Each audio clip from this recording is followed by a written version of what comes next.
Do you know any spells? Wingardium Leviosa. Avada-kedavra. Sorry, Did you turn your mic not, off? yeah. I feel like I've got a ferret in my breast. Hello everyone. Hi. This is Maisie. She's a filmmaker. She makes films for a living, and a documentary maker, a photographer, and she's also bestie. It's a real pleasure to know Maisie. And so we're here today to ask Maisie a couple of questions that maybe some of you will also have. I have done an interview before for my film. Have you? Know that? Yeah. Oh, wow. It was an amazing moment. We got nominated for a film festival. Like, it was part of the uni, but it was still a film festival. Yeah. I got selected. I was in the shortlist. What was the film about? It was the second year one I did, which I loved. I was like such a extremely proud moment. Like, I poured my heart into it. It exhausted me, and it was like, yeah, it felt like a part of me, which was, I guess, great, but also like deeply uncomfortable in the way art is. But they interviewed me like on the night of the festival, and I had to like talk about the film and what it meant to me. It was amazing, but it was a strange thing because it was next to like two other people that also had their films shortlisted. Yeah. And I'd done documentary at the time, and these people had done like a horror and like I don't know what the other one was, like a comedy or something. And I think there was, that still feeling of like an imposter, but also sometimes you feel like you're cheating's the wrong word, but when you're like going for reality, the story's already there, you're just figuring out how to tell it. And I think it's easy to sit next to somebody doing fiction and be like, it's almost less than, when it's not. It's so much more powerful. Like, I know it's so much more powerful that you've been able to capture that story, because you have to build all those connections and you have to do all of that like knitting it together yourself. But it was a good interview, and I got to watch it back, and I was like, damn. I was like, she's good. I see myself in like that third person. It was nice. Just to note that Maisie actually is filming this whole video. Yeah. So that's why you've seen an extreme jump in quality. I'll just pick up on what you said there about being an imposter, which is what this video is sort of about, which is not feeling good enough to call yourself an artist. What came to mind there was, you feel like this is from therapy. What's coming up for me right now? What's coming up for me when you said that is, I don't know, but you're sort of taught that art is like some sort of genetic trait that you're born with. Like, you're a born artist, or it's like something a bit like intelligence. So people sort of attribute it to you, and then you sort of feel like it is you.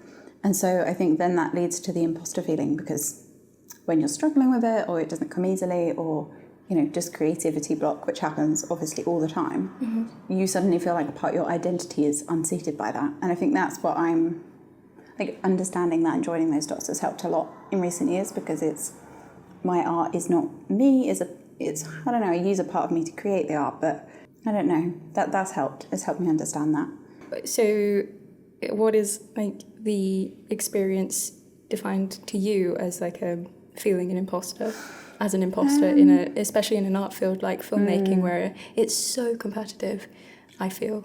Yeah. From the outside, at least. It's one not of the big things for me the other day, I am collaborating with another filmmaker on something, and in the past I would have not asked them for any advice or help, not asked them, but I wouldn't have admitted that I didn't know something, because I sort of would have split it between like, if I ask them, that means they believe I know nothing, whereas I know like 70% of the way there, and I'm a lot better now at saying, can you fill me in on the other 5%, without feeling like it's a damning evidence that I am in fact an imposter and I'm holding the camera but I could break it at any time. Like, that has evolved for me, that has improved. Has there ever been a moment where you're like, actually I'm not an imposter?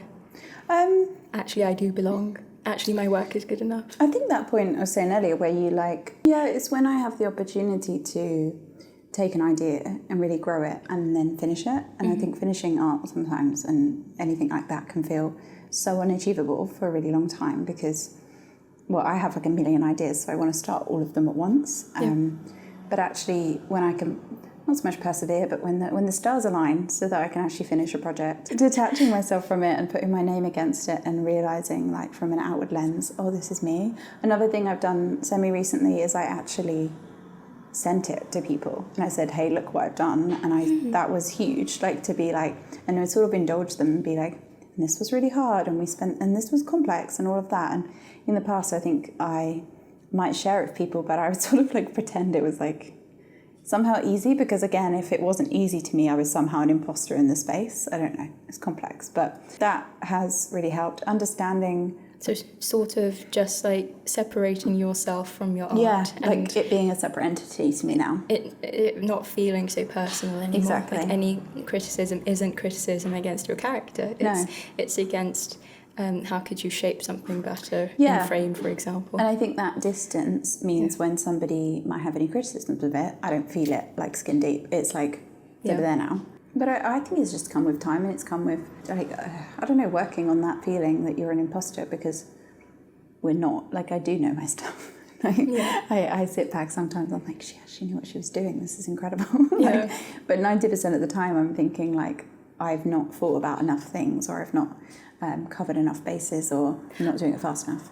This reminds me of like when you're like messaging me from like when you're filming something that's really important to you and like for your job, and it's like, oh, I didn't work on the lighting, I got the lighting wrong. But the other day I did great. I remembered everything because I wrote it all down. But this is the thing, it's learning, right? It's like it is because every film shoot I've done in the last year, I will come out of it and I think, oh, I didn't do the white balance, or I didn't. And so now I have stickers all over the camera, and I have a checklist of things that I work through.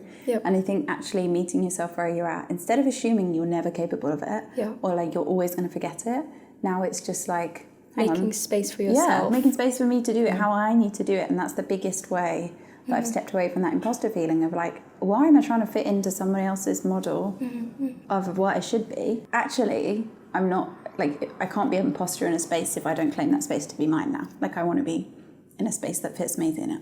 I guess we just picture what exactly. I guess what we picture is like an artist looks like this, does this in this way, and it's in so many fields as well. I think, but it's just taking art and making it what you see art to be, and that's the glory of it. Like that's the creativity of it. And remembering, like, one of the things is I've realised that's helped with that imposter thing is I have a different voice, and that's actually a really powerful thing. So good.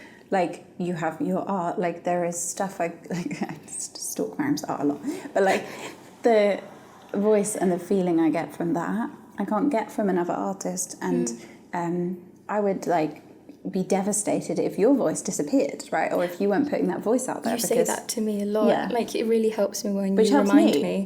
Like, I come to you and say things like, oh, I didn't do this tree properly, or oh, the shadowing looks horrible, or I don't have this style that everyone else has, and you're like, well, that's you don't look at Charlie, like Charlie McKessie, for example, who's one of my favourite illustrators. You don't look at his work and think, oh, that tree could have been better. I go to his work to see more Charlie, to see more of how his brain works. Voice, and to give you an example right now, I'm definitely concerned the shadows are too dark right now. It's accepting that we're always going to be our inner critics, and that is in some ways how we've got better at art in the first place. Like, we constantly want to improve it. It's just finding a middle ground where you can be like, okay with where you land and respectful to it still. Did the kettle do its thing? It should have done its thing.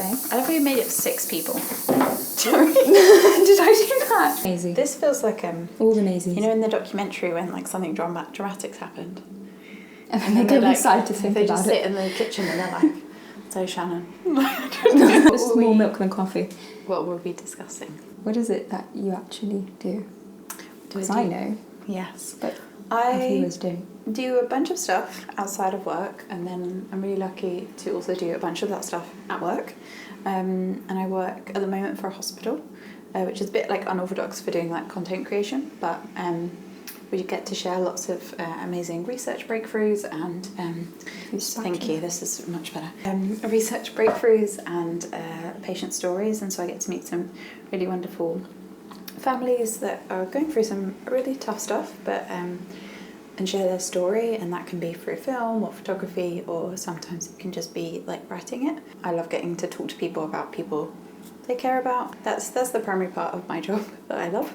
There's also other stuff on the side that I don't mind, and that can be around like we look after our website and our social media, but I'm not going to talk about that because it's boring. That's really cool. So that's actually a really unique space as well, because you get to tell real people's stories on the daily. Is there anything that you need to consider or be extra mindful of, because you know these will be patients, these will be people's lives?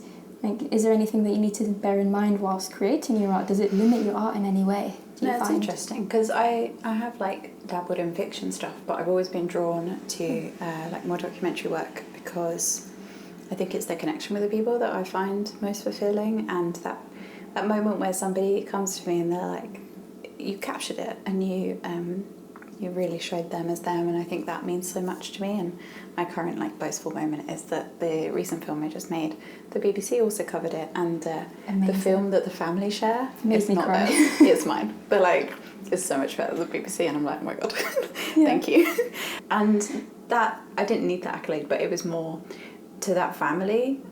The way I captured the story felt more authentic and felt closer to the way they would share the story. And in answer to your question, things that can be complicated in that area, like I'm really conscious the current stories I'm doing at the moment, people are probably in a really traumatic period of their life, or there's so much upheaval, so many things uncertain, and so when you come in, you're trying to capture that and tell that story, but do it in a way that feels sensitive to it, like for want of a better word, but also doesn't put everything in sepia tone.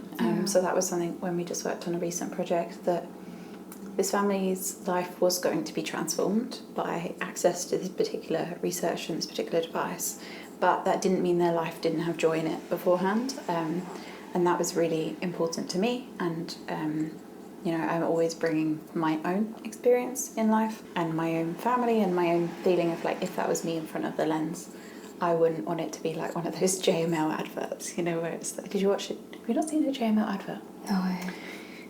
I'm so just sorry. like looking to the camera like Jim from The Office. It's really fun.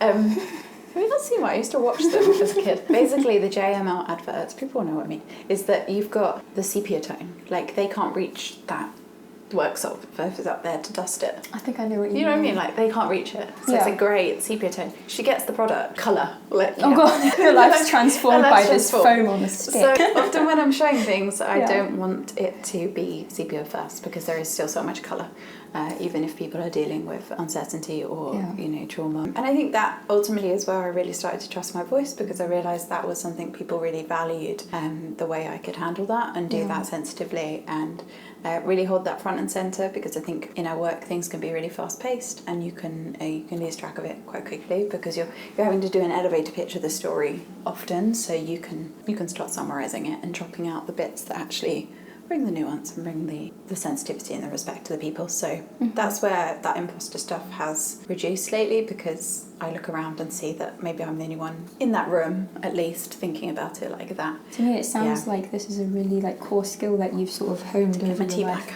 Yes, please. Yeah. Excuse me. Spoon. Core skill. So it's like a core skill, like you being a highly sensitive person and empathetic, you've brought that into your work, and that's actually benefiting your art and making it unique. But yeah, I think you just summed it up. I didn't have to add to that. I used to be told, oh, you're so sensitive, grow thicker skin, and I'm just like, no, actually, you're made to feel like it's a bad quality about you, but I actually think like sensitivity and gentleness in the world is so like 100%. Yeah, because it's so needed. If you've got a thinner skin, like you are almost rawer to the elements, which makes you closer to the magic. Connect. So I'm trying to visualise it. You're going to draw it later. Because we don't have a thicker skin, or do you know, this is side talk. People actually that are less sensitive to things, they actually found a thicker cell layer. There's a thing. We'll look into it. If you have a sort of a more emotional rawness, or you can feel it. Like I'm hyper aware of how other people are feeling in the room, and for filmmaking that can be really, really helpful, because I can read when that person's not comfortable, or I can, I do a ton of like managing expectations, which sounds really like work talk, but it's largely like having that conversation with someone right up front and just say, I'm going to do a bunch of these things, none of it's because you've done anything wrong. And it's amazing how much more comfortable that makes people feel. And that can be, I'm going to probably take this photo 10 times, and that's just me doing the best that we can do. It's not because you made a face in the first one and you've suddenly fouled me. And like, some people don't care about it. Like, I'm often speaking to a version of me out there that would be like, oh God, I have to stand here now and try and do better. But that's deep. Some people are really like robust to it and they don't care and they want that camera in their face. But other people, it's a real kind of privilege to have them trust you. I'm going to trust that you're wielding that in front of me and you're going to do it delicately. But like, it's almost the opposite of like making a cinematic movie where, the actors, rise up to the cameras, but this time it's sort of like the cameras rise up to the people. Yeah, meet them where they're at. And And so you've talked about how you've sort of like emotionally processed filmmaking and like making these films which are sensitive to different patients' families. How does that translate like physically into your films? Like, do you change colour? Do you change the scene? Is there anything that you do differently that you wouldn't do, like for example, maybe in a Hollywood film? Yeah, I don't know. I find that a difficult question to answer because in any project I am treating it a bit like it is a Hollywood piece, because in that I am trying to do all the layers of it as best as I can, and that, if we're going to talk about something that stresses me out, it's that feeling like sometimes we need to deliver art way under what I know I'm capable of. And at work, it's the done is better than perfect, and that hurts sometimes because I know, but also I am always aspiring to be the best that I can be, and not in a am I enough, but in a that's what gets me going. The worst thing is when I start something and someone comes in and they're like, oh, don't do that now. I'm like, you don't realise how much energy it took me to start this now. And so at work, it's like, oh no, you don't need to do it fully. And I'm like, if I've started it, we're going to finish it. We're going to do it to the vision I now have in my head. And that's been a push and pull of I do need to finish projects, and sometimes it can't be Spielberg.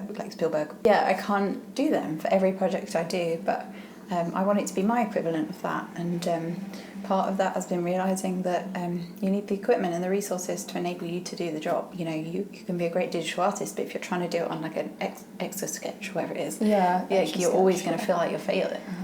Science as well. Yeah, you need good microscopes to see cells. Yeah, but in the past I'm like, oh, I'm really bad at this, and I'm like, no, you're just using a terrible camera. What is it that you do daily in your job? What does your daily life in your job look like? Or what can it look like? I know every day might be a bit different, but generally for people that might want to get into filmmaking and also work at hospitals. Yeah, it's a difficult question again because it makes me frown, because I want the job to lean more in one direction. With any job these days, you can't write your job description unless you write it yourself as your entrepreneur.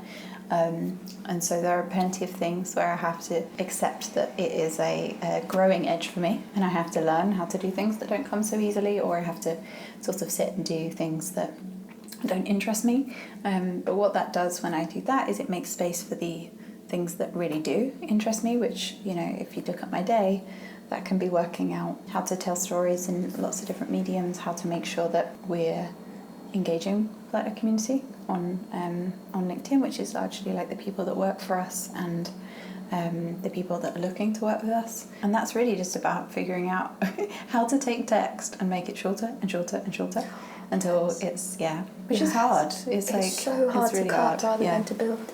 Because everything's important to me, but that's like editing. Copy editing is like film editing. It's such a powerful sentence, and everything's important to me. Everything's important to me. And in the past, I'd have really struggled to do a really vulnerable thing and say, okay, this is all the raw stuff, this is all the rushes, as you call it.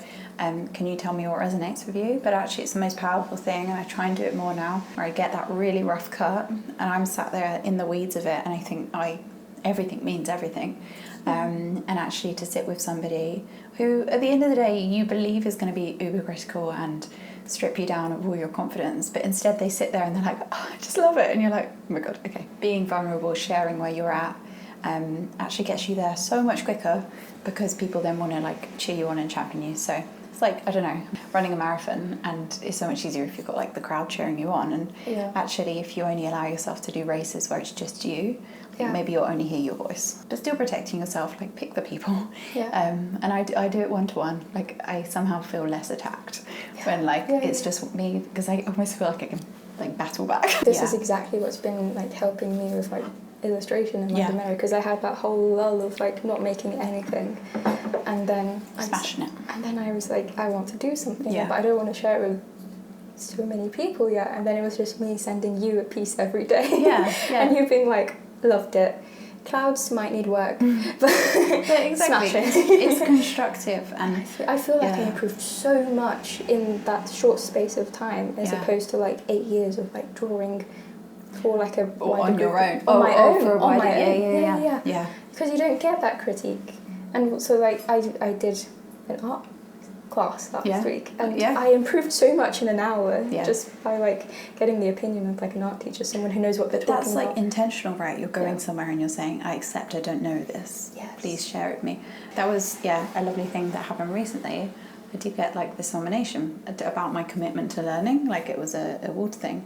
And actually, I know, but it was a lovely thing to think, actually, yes, I do commit to learning. I want to learn. If I'm not learning, I'm not happy, like a lot of the time. I can't be in that sort of stasis of like, I've learned it and now I don't know what. Like, I need to go learn another piece of software. I need to go do that. So, in answer to your like thing about the class, I find it really nice now going somewhere and going, hang on, like put the ego aside. People aren't going to judge you. And sometimes when I do pottery, like I do a pottery class, I think the teacher's like, can I teach you something now? Because I'm so self-sufficient that I don't really like them coming over and telling me how to do things because it's going to be really boring because I have to sit and watch them do it. But the other day I like practically just sat on my hands and I was like forced myself. And ultimately I then did some amazing things because I'd been taught and supported. Sometimes you can end up isolated because so much of me wants to learn all the time. I'm often teaching it to myself. So, you know, if you read my CV, it's like self-taught this and this, but it's because that's me constantly looking for those things to learn. But what that means is in a learning environment, I can actually sometimes put blinkers on and not want to hear other people's opinions or hear other people's way of doing it. Like it's something I'm aware of and I'm like, actually, I'm blocking myself off potentially from those huge leaps in knowledge because I'm like feeling vulnerable to tell the person I don't know it already. Always a relief to see it still making noise. I do a clap. Can you do one now as well, please? Do you have any advice for people who want to go into filmmaking as a career? I think just keep doing it. Like keep finding ways to bring it into your life. Invest in yourself. You know, you earn money and you can convince yourself to not treat yourself for those things or make your life easier. Like buy more batteries, buy more SD cards. You don't have to struggle. All of that said, like if you can't make those investments in yourself yet, there are so many ways you can do filmmaking that don't require budget, like I was doing as a child. And it's really about just finding an idea, running with it, putting your stamp on it. Are there any lower budget things? I mean, your phone like is just incredible now. Like if I'd have had that as a child, there's so many things you can do on it. And I'd say my biggest piece of advice, think about your audio levels. Think about potato dropping in the background.